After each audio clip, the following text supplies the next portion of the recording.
সারাইয়ের দাবিতে ব্রিজ অবরোধ করে বিক্ষোভ এলাকাবাসীর। ব্রিজ থেকে খসে পড়ছে সিমেন্টের চাই। যে কোনো মুহূর্তে ঘটে যেতে পারে বড় সড় দুর্ঘটনা। প্রায় 8 থেকে 10টি গ্রামের 10,000 মানুষের যাতায়াতের প্রধান মাধ্যম এই ব্রিজটি, অথচ হেলদোল নেই প্রশাসনেরও। এগরা 2 নম্বর ব্লকের দেশবন্ধু গ্রাম পঞ্চায়েতের কেউটগেরিয়া ব্রিজের ওপর দিয়ে ঝুঁকি নিয়ে কয়েক হাজার মানুষ প্রতিদিন যাতায়াত করেন। সামনেই রয়েছে একটি হাই স্কুল, স্বাস্থ্যকেন্দ্র সহ একাধিক গুরুত্বপূর্ণ সরকারি সংস্থা। চরম ঝুঁকি নিয়ে ওই ব্রিজ পারাপার করতে হয় সকল মানুষকে। স্থানীয় এলাকাবাসীর দাবি, এই ব্রিজটি প্রায় 50-60 বছরের পুরনো একটি ব্রিজ, ভগ্নপ্রায় অবস্থায় পড়ে রয়েছে বহু বছর।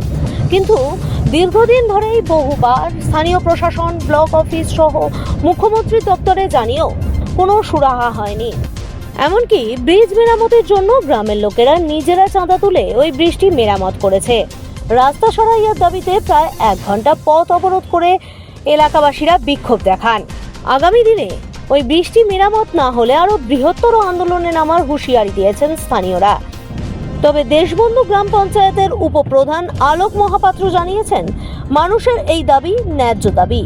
আমরা তাদের আন্দোলনকে সমর্থন করছি। আমরাও বিধায়ক, সাংসদকে জানিয়েছি বিষয়টি।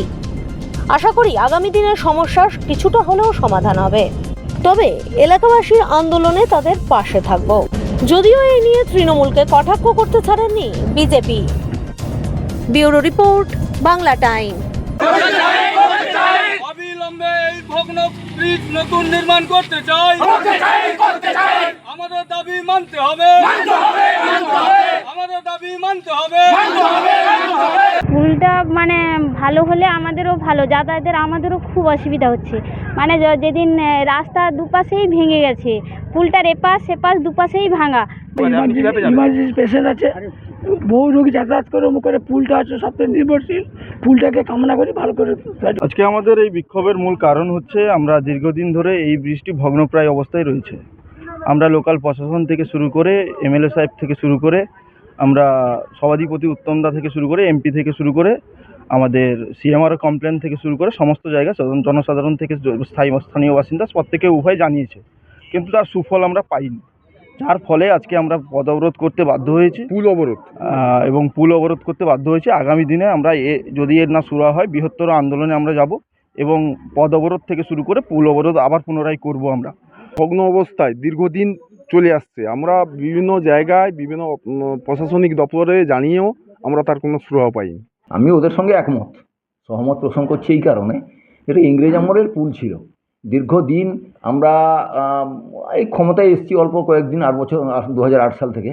কিন্তু তারপরেও আমরা বহুবার চেষ্টা করেছি, আমাদের মুখ্যমন্ত্রীকেও আমরা জানিয়েছি, সরাসরি ফোন করেছি, জানিয়েছি, আমাদের সাংসদকেও জানিয়েছি, জুন মালিয়াকে।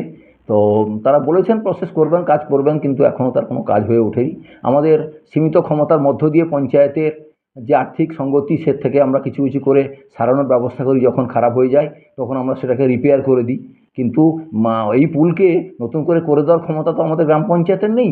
তো আমরা চেষ্টা করছি যাতে আমাদের ঊর্ধ্বতন কর্তৃপক্ষ যাতে এই ব্যবস্থা গ্রহণ করেন এবং পুলটা নতুন করে করার ব্যবস্থা করেন। যেরকম একটা ফুটকুচিয়াতে আমাদের পুল হলো, সেটা প্রয়োজন ছিল, ঠিক আছে, তবে তার চেয়ে এটা অনেক বেশি গুরুত্বপূর্ণ। বহু এলাকার মানুষ এই পুলটা দিয়ে পারাপার করে। এটা অত্যন্ত গুরুত্বপূর্ণ। এলাকার মানুষ আমাদের কাছে বহুবার দাবি জানিয়েছে, কিন্তু আমাদের ক্ষমতার মধ্যে কোলোয়নি। আমরা চাইছি যেটা নতুন করে করা হোক